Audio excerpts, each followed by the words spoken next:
The first time I noticed something was wrong in my perfect life was when my wedding ring vanished from its usual spot on my nightstand. I found it later, tucked behind my jewellery box. But I knew I hadn't put it there. My name is Trisha, and 6 months ago, I thought I had everything.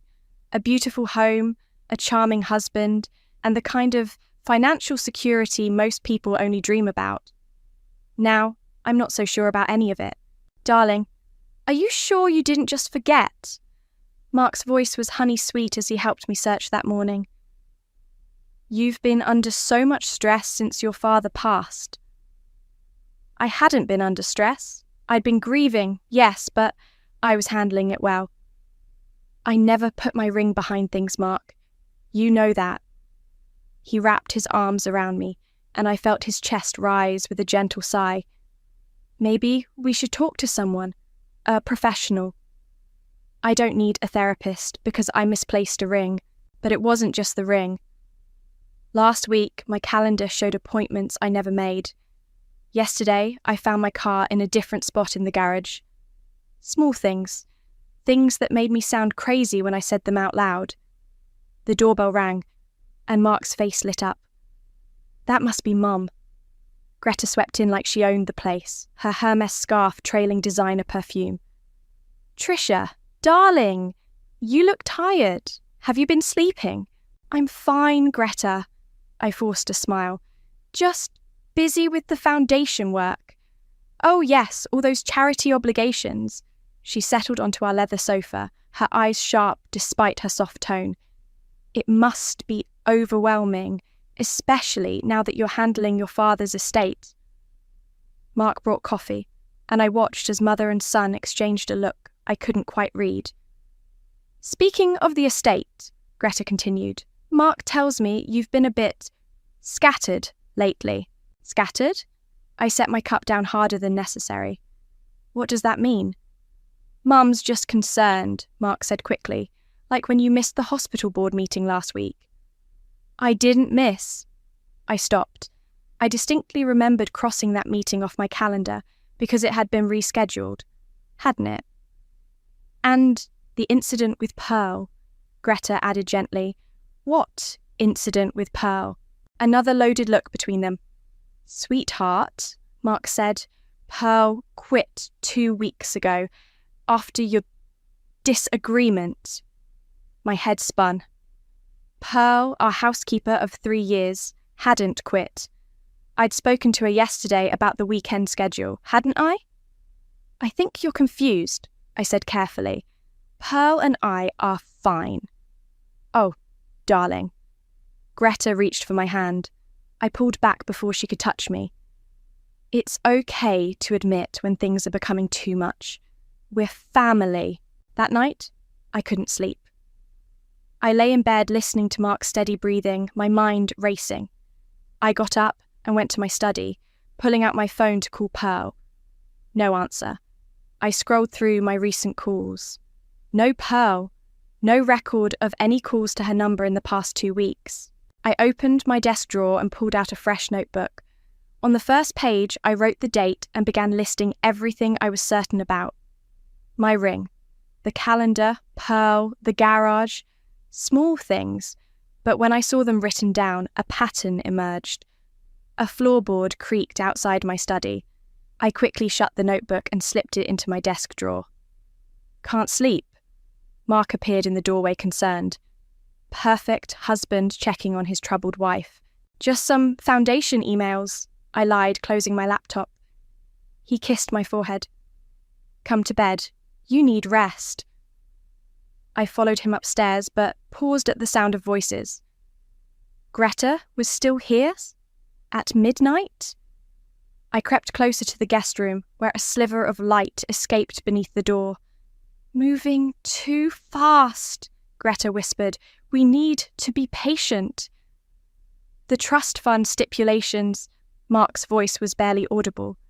I know the stipulations. A few more weeks and she won't be a problem anymore. My heart stopped. I pressed my hand against my mouth to stifle any sound and backed away, slowly, carefully, until I reached our bedroom. Mark joined me minutes later, sliding into bed as if he hadn't just been conspiring with his mother. I lay there, my eyes wide in the dark as his breathing evened out into sleep. The notebook in my study suddenly felt like the most important thing I owned. Tomorrow, I decided, I would buy a voice recorder and a camera. And maybe, just maybe, I would start paying very close attention to every single thing my loving husband and his mother did. Because now I knew. I wasn't crazy. I was being hunted. The voice recorder looked innocent enough. A slim, black rectangle that could pass for a power bank. I tucked it behind a row of books in our library, where Mark and Greta always had their private chats. "You're being paranoid," Michaela said over coffee that afternoon. My oldest friend looked worried, stirring her latte with more force than necessary. "Mark adores you. Does he?" I pulled out my phone, showing her my calendar.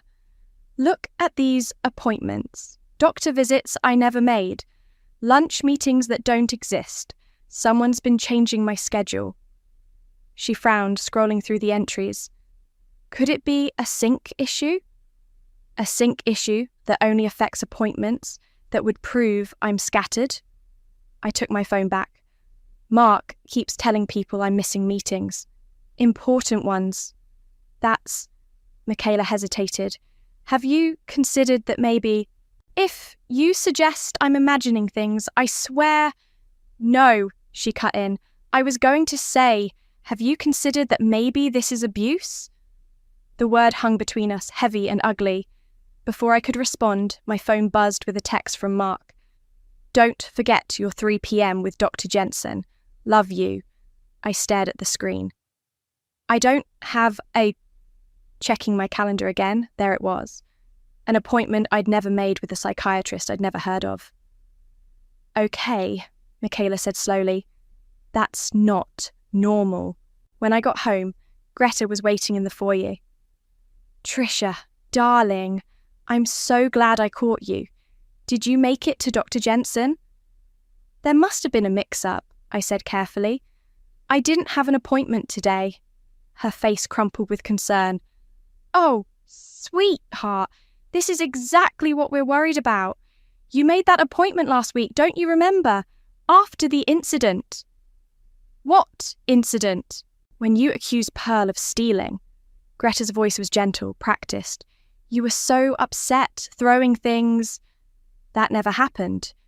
It's okay not to remember. Stress can do terrible things to the mind." She pulled an envelope from her designer bag. "That's why we thought it was time for a proper evaluation. Just to be safe." Inside the envelope was a psychiatric referral. Pre-filled. Waiting for my signature. "We?" My voice was steady, calmer than I felt. "Mark and I are just trying to help. We love you." She touched my arm. "Sweetheart, we can't have another incident." I jerked away from her touch. "I need to lie down." In my study, I pulled out my notebook, adding this latest manipulation to the growing list. My hands shook as I wrote. A shadow fell across my desk. "Everything okay?" Mark stood in the doorway, loosening his tie. "Your mother thinks I need psychiatric help." He crossed the room, his footsteps silent on the thick carpet. "We're worried about you. These memory issues, the paranoia..." "I'm not paranoid. You think someone's changing your calendar." He picked up my phone. "You think Pearl quit because of some conspiracy? Baby, do you hear yourself?" I snatched my phone back. "Don't touch my things. See? This isn't like you." He reached for me, but I stepped away. "Let us help." That night, I waited until Mark was asleep before checking the voice recorder. My hands trembled as I plugged in my earphones and pressed play. "Getting worse," Greta's voice crackled through. "The trust fund requires mental competency. If we can prove she's unstable..." "Mum, I know." Mark sounded irritated. "I've got it handled. Tomorrow I'm taking her car keys. She'll think she lost them. And I've got her phone set to sync with mine. Every time she makes an appointment, I'll know. We can work around them, make her look unreliable." The trust lawyer's already concerned. A few more weeks of this. I stopped the recording, bile rising in my throat. Grabbing my laptop, I checked the security cameras I'd installed last week. There, in crisp HD, Greta sliding into my car, taking my keys, typing on my phone. My own husband, my mother-in-law, planning to have me committed. A notification popped up on my phone. Calendar update.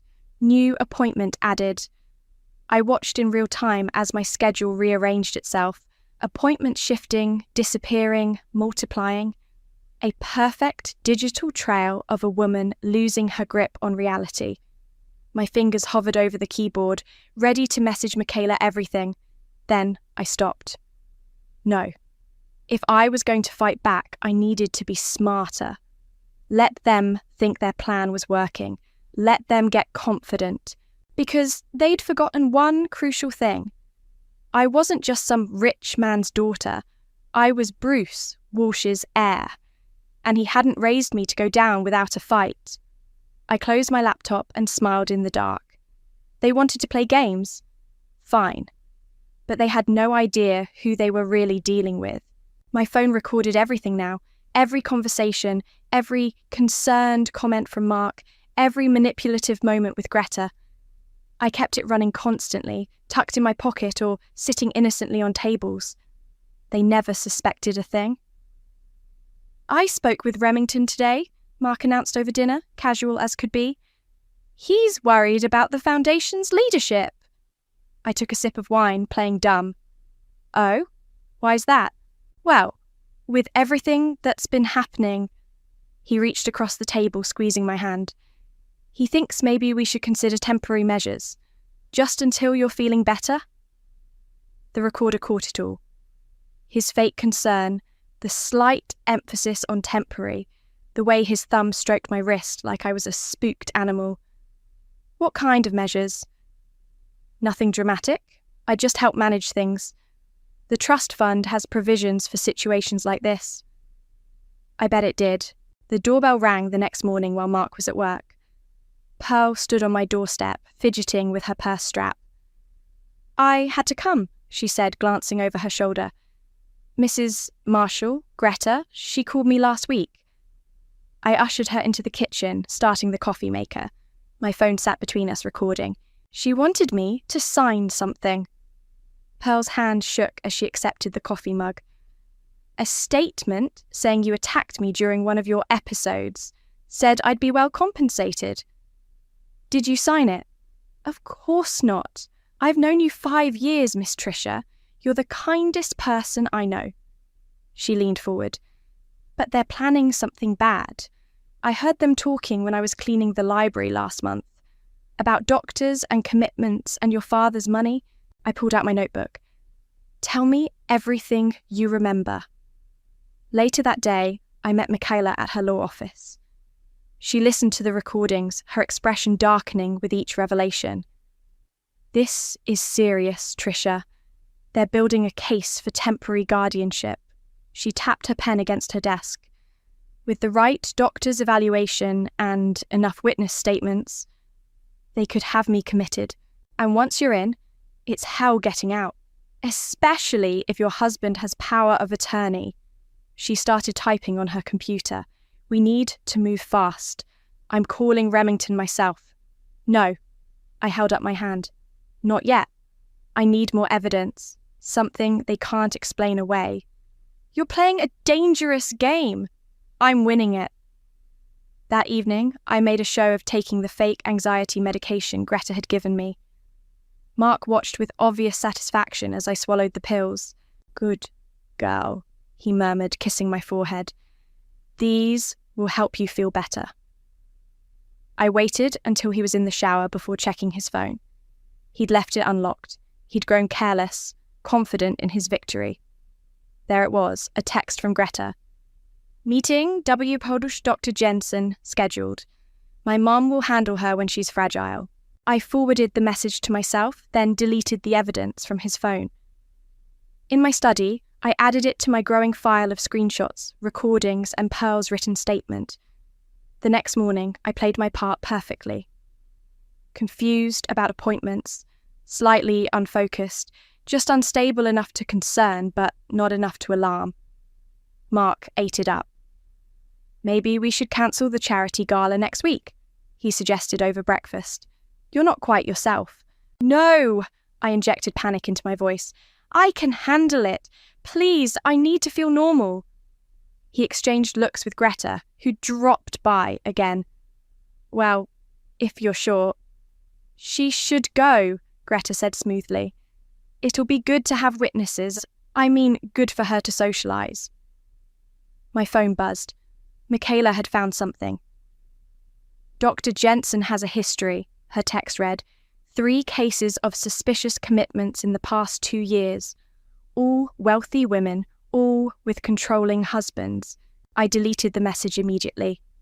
Mark glanced up. "Everything okay, honey?" "Just a reminder about my medication." I smiled vacantly. "I'm so forgetful lately." "That's why we're here to help," Greta cooed. "Everything will be better soon." Yes, I thought, watching them share another conspiratorial look. Everything would be better soon, but not the way they planned. I excused myself to the bathroom, where I took out my phone and typed a quick message to Michaela. "Get me everything on Jensen, and find out who else he's working with." The response came instantly. "Already on it. Be careful. Don't let them see you're fighting back." I caught my reflection in the mirror and practiced my vacant smile. Oh, I'd let them see exactly what they expected to see, right up until the moment I destroyed them. The charity gala was their stage, and I gave them exactly the performance they wanted.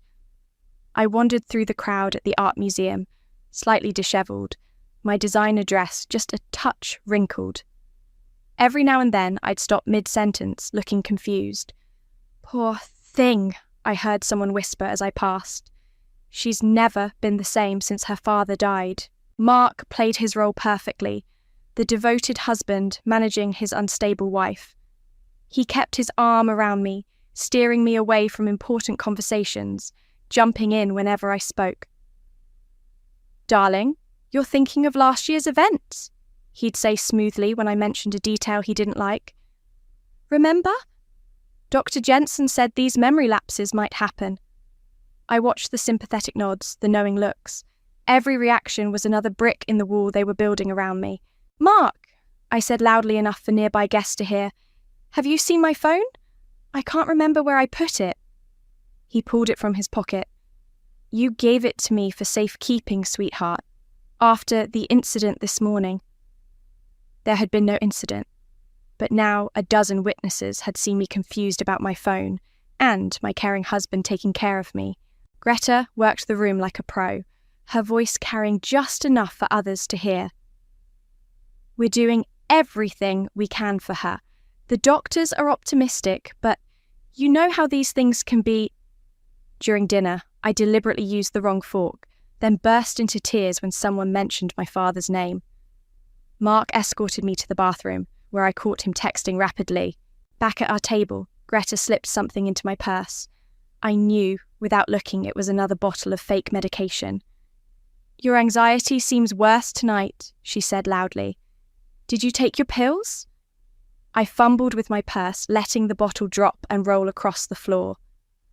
I thought I did. Didn't I?" A waiter retrieved the bottle. More witnesses, more concerned looks. "Maybe we should go home," Mark suggested, his voice dripping with concern. "You're not well." "No!" I grabbed his arm, playing up the desperation. "Please, I can do this. I need to do this." He shared a meaningful look with his mother. I'd given them exactly what they wanted, a public display of instability.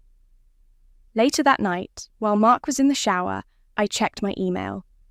Michaela had sent me something urgent, a psychiatric assessment form already filled out with my name.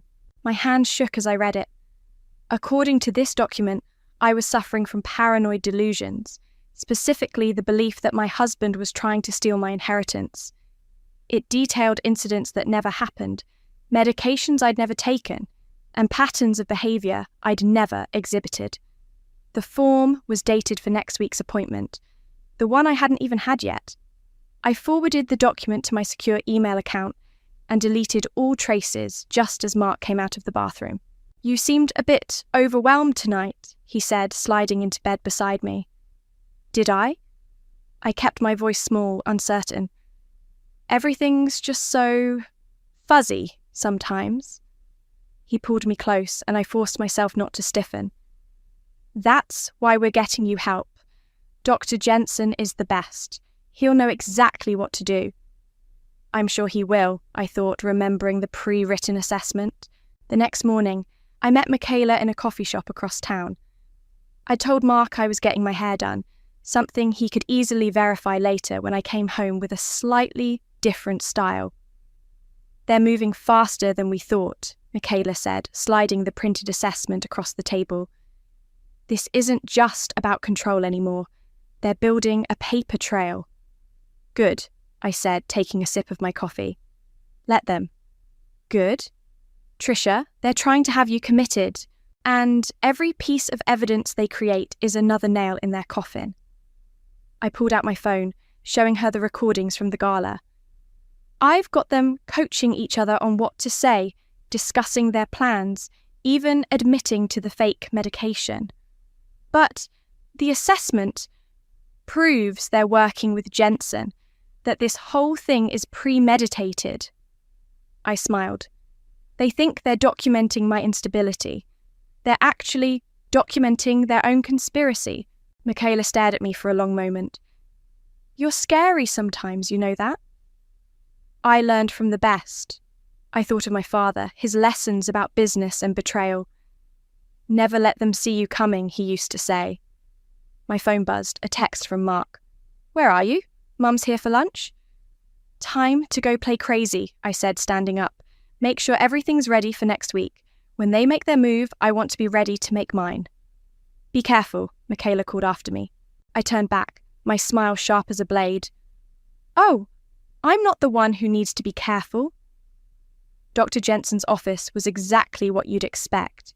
Expensive leather chairs, tasteful art, and the kind of silence that screams money. Mark sat to my left, Greta to my right, boxing me in like prison guards. "Miss Trisha," Dr. Jensen said, his voice professionally neutral, "why don't you tell me what brings you here today?" I glanced at Mark, playing up my uncertainty. I'm not sure. Things have been confusing lately." "She's been having episodes," Greta jumped in. "Paranoid accusations, memory lapses."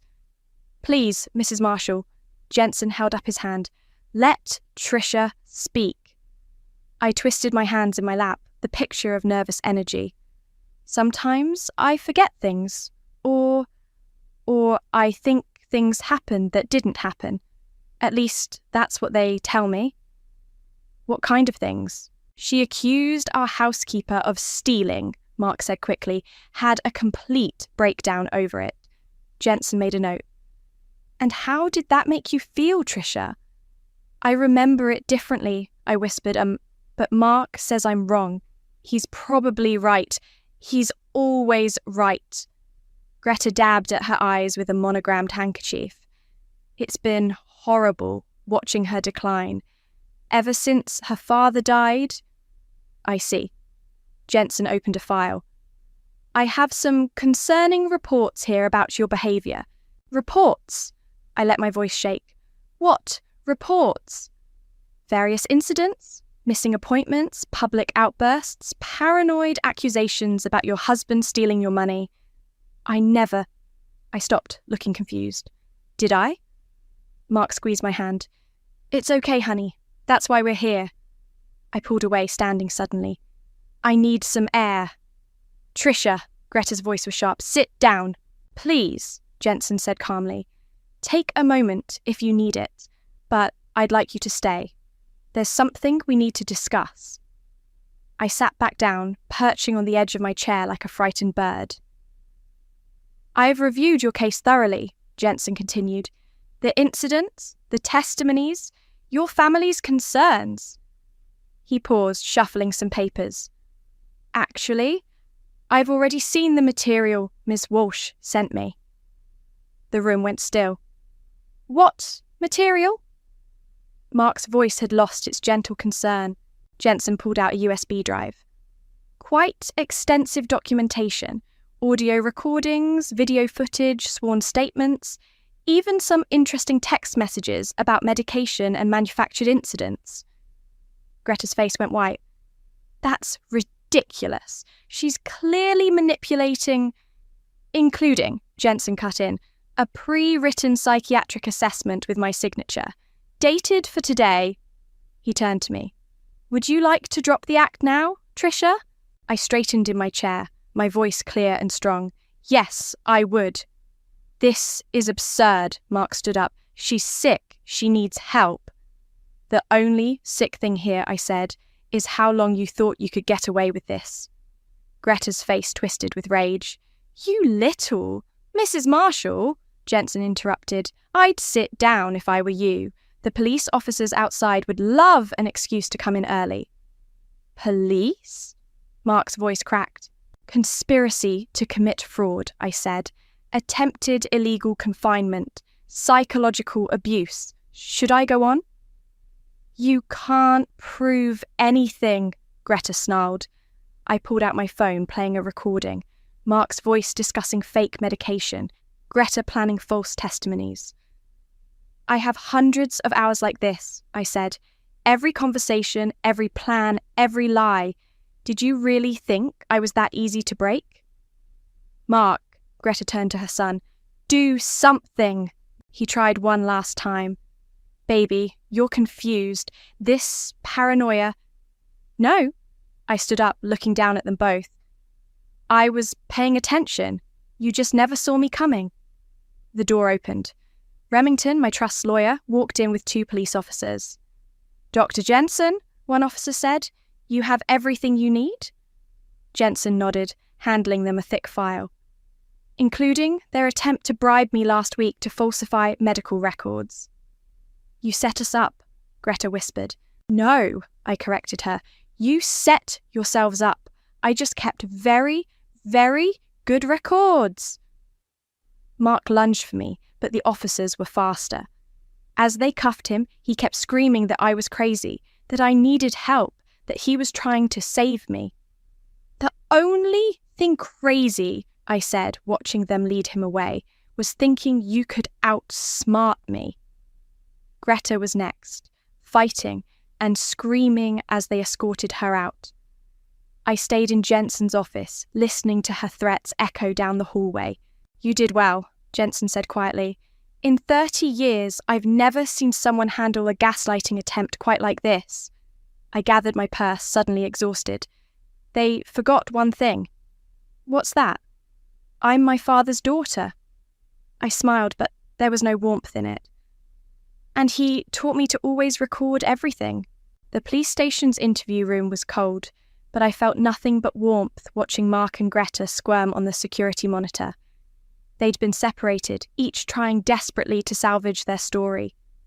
She's mentally unstable, Greta insisted to the detective. Everything we did was to help her. In the next room, Mark took a different approach. I was just following my mother's lead. Tricia's rich, you know how these wealthy families are. I thought maybe she really did need help. Detective Rivera turned to me. Want to watch me break them? I nodded, and she entered Mark's room first. The change in his demeanour was instant. He sat up straighter, tried to look charming.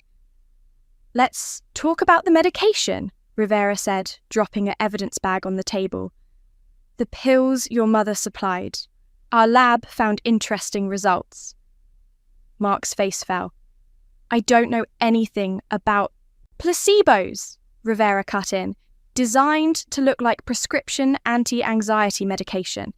That's fraud, Mr. Marshall, and attempted poisoning. You can't prove I knew about that. Rivera played a recording. Mark's voice discussing the fake pills with Greta, planning how to document my reactions to them. In the other room, Greta was crumbling. It was her idea, she shrieked, pointing at the door. She's manipulating everyone.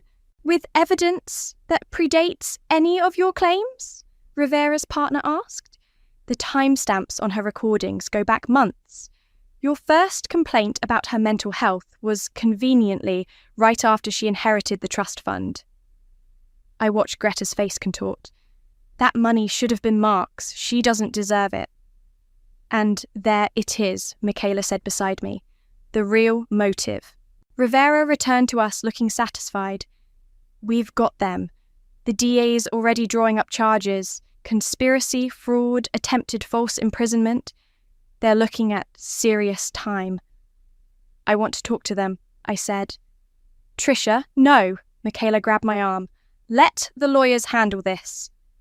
5 minutes. That's all I need. Rivera hesitated, then nodded. 5 minutes. We'll be watching. I entered Mark's room first. He jumped up, eyes wild. Baby, please. You have to understand. Sit down. He sat. You know what the worst part is? I said quietly. I actually loved you. And you were willing to destroy my life for money that wasn't even yours. It wasn't like that. Mum said, your mother is going to prison and so are you. I placed my wedding ring on the table. Consider this my divorce notice. Greta was next. She didn't look up when I entered. You never thought I was good enough for him, I said. Now he's going to prison because of you.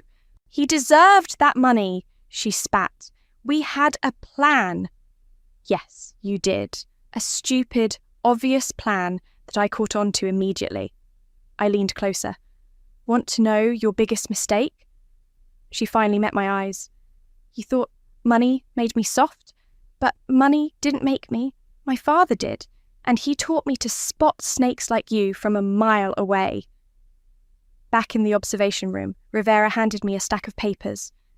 The trust's lawyer is here. He needs your signature on these protection orders. Remington entered, looking grave. Tricia, there's something else. We've uncovered some concerning financial activity in Greta's accounts. Massive debt, hidden loans. This wasn't their first attempt at something like this. What do you mean? 3 other wealthy women in the past 5 years. All married to Mark briefly. All had mental health incidents shortly after. None as wealthy as you, so the stakes were lower. They took settlements to go away quietly. My stomach turned. He's done this before. Not successfully, Michaela said firmly. Not this time. A commotion erupted in Mark's interview room. He was screaming, demanding to see me, claiming he could explain everything. I've heard enough explanations, I told Rivera. Make sure they both get maximum sentences. With this evidence, they'll be lucky to see daylight before they're elderly. I gathered my things, ready to leave this cold place behind. But first, I had one more stop to make. Dr. Jensen was waiting in his office when I arrived. The police called. Congratulations on your victory. Thank you for helping expose them. I should thank you, he said. Your case helped us uncover a larger pattern. Other doctors, other women. You may have stopped something much bigger. I thought about those other women, the ones who settled, who disappeared. They picked the wrong target this time. Indeed, he handed me a card. If you ever need to talk, professionally I mean, my door is open. I took the card, but we both knew I wouldn't call. I'd had enough of doctors, enough of rooms with leather chairs and concerned faces. It was time to reclaim my life, starting with changing every lock in my house. The courthouse steps were crowded with reporters when the verdicts came in. Mark and Greta, once so polished and proper, looked small in their prison jumpsuits. Guilty on all counts, Michaela whispered, squeezing my hand as the judge read the sentences. 15 years for Mark, 12 for Greta. I watched Mark's shoulders slump as the reality hit him. Greta started wailing, her designer mask finally cracking completely. Miss Walsh, reporters shouted, how do you feel about the verdict? Before I could respond, a familiar voice cut through the chaos. She feels vindicated, obviously. Caitlin. My half-sister stood at the bottom of the steps. looking expensive and smug in her Chanel suit. "What are you doing here?" I asked when the reporters had finally dispersed. She shrugged, examining her manicure. "Can't I support my sister in her moment of triumph?" "You've never supported me in anything." "True," she smiled all teeth, "but I did try to warn them about you." I froze. "What?" "I told Greta you weren't as naive as you looked. That daddy dearest had taught you too well." She laughed. "She didn't listen, obviously. Too busy planning how to spend your money." "You knew all this time?" "Of course I knew. Mark approached me first, you know. Thought I might help them, given our complicated relationship." She adjusted her designer sunglasses. "I told them they were idiots, that you'd destroy them if they tried." My hands clenched into fists. "And you didn't think to warn me?" "Why should I? You handled it beautifully." She stepped closer. "Besides, now that they're gone, maybe we can work on being real sisters." "Get out of my sight." "Don't be dramatic, Trisha. Family is family." "No," I said. "Family doesn't watch while someone tries to destroy you." Back home, I walked through rooms that finally felt like mine again. The library where they'd plotted against me, the kitchen where Pearl had warned me, the study where I'd planned their downfall. My phone buzzed, a message from the prison. Mark wanted to see me. "Don't go," Michaela advised over the phone. "He'll just try to manipulate you again." But I went anyway, one last time. He looked pathetic behind the glass, his charm replaced by desperate fear. "Baby, please," he begged through the phone. "I'll do anything. Just tell them it was all a misunderstanding." "Like those other women? The ones you and Greta terrorized before me?" His face changed. "They were different. With you, it was real. I really loved you. You loved my money. I can change. We can start over." I hung up the phone and walked out, ignoring his shouts behind me. Pearl was waiting at my house with coffee and sympathy. "I brought your favourite cookies," she said, hugging me tight. "The ones your father used to love." "You're too good to me." "No, you're too good to all of us." She settled at the kitchen counter. "The foundation called. They want to know if you're ready to return to work." I thought about it. The charity work had always been my passion, not a duty. "Yes," I said. "I think I am." "And the house?" She looked around at the space Mark had once claimed. "Will you sell it?" "No." I sipped my coffee. "I am reclaiming it. New furniture, new colours, my choices this time." The doorbell rang. Remington, with final paperwork. Divorce documents, restraining orders, updated trust fund protections. "The money's completely secure now," he said. "No spouse can ever touch it without extensive verification, and your explicit consent." "Good." I signed where indicated. "What about Greta's debts?" "Coming to light, several other families have come forward. Seems she and Mark had quite a history of financial manipulation. I want to help them," I decided. "The other victims. Set up a legal fund or something." Remington nodded approvingly. "Your father would be proud." That night, alone in my newly peaceful house, I opened my father's old journal. His business advice filled the pages, but one line stood out. True revenge isn't about destruction. It's about justice, about making sure they never hurt anyone else. My phone buzzed again. Caitlin trying to reconnect. I blocked her number. On my desk, the foundation papers waited. A gala next month, honouring advocates for mental health awareness. They wanted me to speak. I began writing my speech. When someone tells you you're crazy, sometimes it just means you're too threatening to their plans. Sometimes the real madness is trusting the wrong people. But surviving their games? That's the sanest thing you can do. I didn't get revenge. I got justice. and it tasted sharper than blood. The mental health advocacy gala buzzed with energy. My speech notes sat untouched as I watched the crowd from backstage.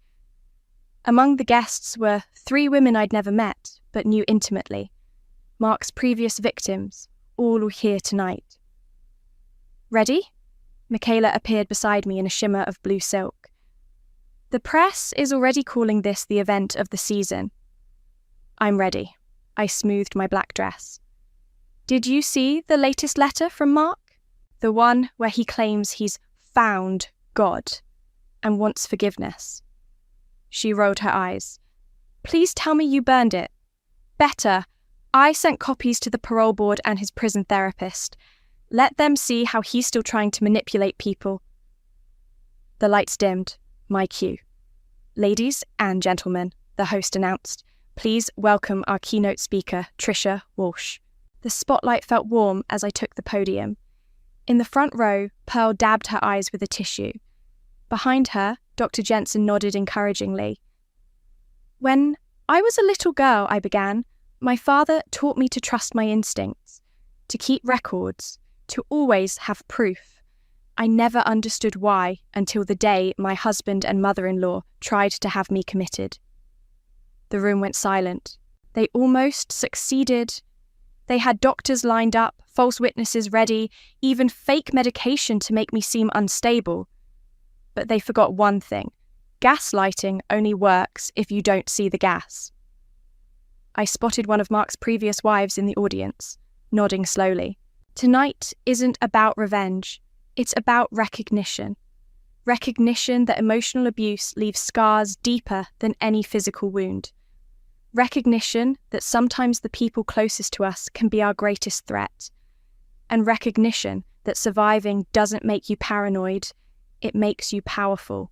The Foundation's new initiative appeared on the screen behind me. The Walsh Fund for Psychological Abuse Survivors. Legal aid, counselling, financial support. Everything I wished I'd had access to during my darkest days. This fund, I continued, isn't just about money. It's about belief. Because when someone tells you you're crazy, what they're really saying is that your truth threatens their lies. After the speech, Mark's previous wives found me. Sarah, Rachel, and Diana, each with their own story of manipulation and narrow escape. We should have fought harder, Sarah said, gripping her champagne glass. Like you did. You survived, I told her. That's what matters. But you won, Diana added, and now Greta's empire is crumbling. She was right. The investigation had uncovered decades of fraud. Greta's social circle had abandoned her assets were frozen, and her reputation was destroyed. Miss Walsh, a young woman approached nervously, I think my brother's wife is going through something similar. Could I get information about the fund? More people gathered, sharing stories, asking questions. The silence was breaking, one voice at a time. Pearl appeared with a phone message. Dr. Jensen says Greta's requesting a psychological evaluation, claiming prison is damaging her mental health. Ironic, Michaela commented. Should we be concerned? No, I said. Let her experience what she tried to inflict on others. The evening wound down, but the energy remained electric. Plans were made, connections formed, promises of support exchanged. Your father would be proud, Remington said as the last guest departed. Though he might be surprised by how you used his business lessons. He taught me to protect myself. I'm just teaching others to do the same. At home, I found another letter waiting. Not from Mark this time. From Caitlin. Still trying to play happy families? Michaela asked. I fed the unopened envelope into the shredder. Some bridges stay burned. My phone lit up with messages from women who'd attended the gala, sharing their stories, offering to help others. A network forming, stronger than any prison walls. I opened my laptop to find an email from the prison warden. Mark had been caught trying to manipulate another inmate's wife into sending him money. His privileges were revoked. Some people never change, I murmured. But some people do, Michaela said. Look what you've built from this mess. She was right. The foundation was thriving. The fund was growing, and women were coming forward, refusing to be silenced. I walked to my father's old study, my study now, and touched the frame holding his favourite quote. Success is the best revenge. No, Dad, I said softly. Justice is. Outside, the city lights twinkled like stars. Somewhere out there, another woman was starting to question her reality, starting to gather evidence, starting to fight back. And thanks to tonight, she wouldn't have to fight alone. That was worth more than any revenge could ever be.